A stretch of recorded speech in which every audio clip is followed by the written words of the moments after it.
All right, guys, welcome to Module 3 of Affinity Gateway. Two types of manifestation. So you've probably seen two perspectives of manifestation, assuming that you've heard of it, which is the just sit and visualize type and the focus on what you can control type. So one suggests that you can make results come to you, and one suggests that you can do a better job at chasing those results. And I'm not going to sit and lie to you. Both of these methods do work. But I'm an extremely practical person, and the idea that I can have anything I want without working for it really rubs me the wrong way. I actually like taking action. I like working. I enjoy it. But there is a very nihilistic perspective of manifestation that I want to break, which is the idea that you can't control your reality. So I don't know if you've seen these videos going around, but there's certain videos of people that are quote unquote coming to the realization that manifestation doesn't really work and metaphysics doesn't really work. And the only thing that you're really affecting by doing it is changing the way that you feel about things and changing the way that you react and respond to things. And that is the only way that you can have any control over your reality. This is complete bullshit, because you do have a layer of control outside of the physical. You do have a layer of control of what comes into your reality, of what happens to you. It is not completely random. It is all stemming from you. Controlling how you react to circumstances is extremely important, yes, extremely important. However, those circumstances come from you. Everything that you see as a circumstance, as a potential problem, is just a delayed form of consciousness. It's just a delayed form of your old thoughts that are manifesting. You're in control of all of it. So let's go over the two types of manifestation. The first one is like the servo-mechanism. This you might have heard of in books like Psycho-Cybernetics. This is the type that most of us accept as the kind of most legitimate version of manifestation. Now, in this version, we embody a new identity and take action from it. So we move towards our desires and we make micro turns along the way based off of intuition. This is the same way as servo-mechanism works. For example, in a missile, the missile knows where it is because it knows where it is not. It makes constant micro adjustments to lock onto a target and then hit that target based off of feedback loops. This is the general state of manifestation. You lock into the identity of your desired reality, that you already have it, that you are a certain person. You look through the eyes of the person that you want to be and you think, what would he do in this situation? What would she do in this situation? And then you make those micro adjustments based off of the intuition that comes with that. So in order to do this type of manifestation, you basically do the same steps as the other type.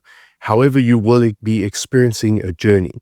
It will be like the hero's journey. You will start you'll start at one point, go through a bunch of trials and tribulations, end up at another point. So you start with the identity, you modify your self-concept, you experience your desired reality in your mind, in your imagination, and then you trust your intuition. You take action on what it tells you are the most important tasks that are going to get you towards your desired reality. And then you maintain the desired emotional state, you continuously take the actions, and your reality will shift. So the most practical form, select your desire, be specific, and you place the mental image in your head through meditation and visualization, experience it through the lens that you have it now. Affirmations also work. The technique does not matter. The only thing that matters is changing your self-concept, changing that internal conversation to reflect your desired reality. And reflect that you have it right now. Then you work through any blocks that come up. We'll go further into that later in the program. You dissolve the emotional gap between you and that reality. You take away that emotional gap. You make it feel as if it is normal, as if it is happening right now. You maintain that frequency and the clarity will come. The intuition will come, which tells you what actions to take. You take actions from the clear lens and your desired reality will manifest. So what are the pros and cons of this method? Well, the pros are that it's identity-based, so it's a lasting change. You change the identity and then you will maintain that reality until you want to change it again. It is safe because changing your identity will make you ready for the consequences, will make you ready for what happens after this thing manifests. And you can start from any point, end up at any destination. The cons are that you'll hit a subconscious ceiling at every level. So you will manifest your desired reality, and then that will become your new ceiling. Say you make $100 a month, then you want to make $1,000 a month. You jump into the identity of making $1,000 a month. That will be your new ceiling. or that will be your new normal. You won't go much further above that. You won't go much further below that. But then you'll have to keep changing your identity over and over for every level. And the second con is that this requires you to internally change, which is sometimes extremely difficult. It requires you to internally change. And that can be difficult because that means changing your beliefs, and that means you will be tested. And the next type of manifestation is the quote unquote magic manifestation. So the more magic law of attraction, miracle type manifestation method. This is the more desired outcome for most, but it comes with its pros and cons as well. So this type of manifestation basically allows you to materialize a desire without necessarily being the identical match to it. The difference between the two, this type of manifestation, the magic manifestation, just involves becoming the vibrational match to already having something. The vibrational match to something, to already having that thing. And if you get out of your own way, if you just let it happen, you don't block it, you don't block the emotion, you just allow yourself to make that internal shift, then it will happen. But most of us can't really do this. It requires a very specific desire. It requires a very clean channel of creation, and it requires you to not have blocks towards it. So in order to do this type of manifestation, use the same techniques, but you focus on the goal itself rather than the identity. So you pick your goal, you decide that you already have it, and you immediately begin operating from the perspective of already having it. So this means you'll go to any extent to project this reality.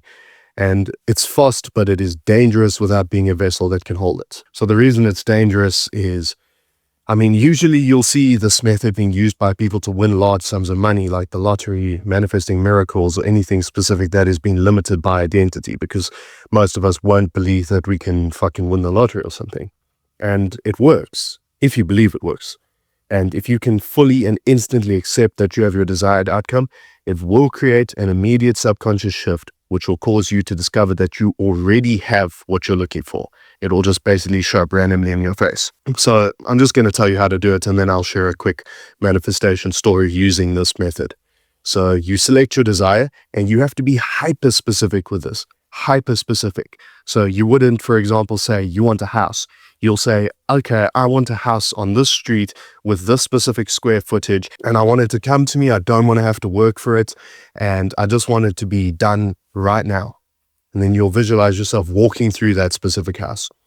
You'll journal about it.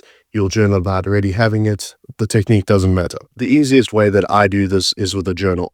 So you take the journal and you script from the perspective of already having the thing. How you are grateful for it, what you're doing with it, what your plans are with it, and act and think and feel as if it is completely normal for you because it has already happened. Now, it might manifest. Don't rely on this because it is completely random. Sometimes it works, sometimes it doesn't. For example, I one day opened my bank account and I had an extra $12,000 just sitting there. I can't even remember the technique that caused it. It came from some fucking random refund banking error, and it was just there. I don't remember the technique that caused it. I was trying to manifest money. I was randomly thinking about it. I probably didn't put up much resistance to it, and then it just happened. But again, completely random. You cannot always expect this to work. You should expect it to work because that's what will make it work, but it's not reliable. The other method is way more reliable. So focus on the other method and then do this in your free time if you need something for a big project along those lines. Pros and cons. The pros are that this defies logic and it defies subconscious limitations, and it can be instant. So these are miracles. This can just happen. It makes no fucking logical sense. None of it makes any fucking logical sense, but it can just happen if it is done right. And it can be instant.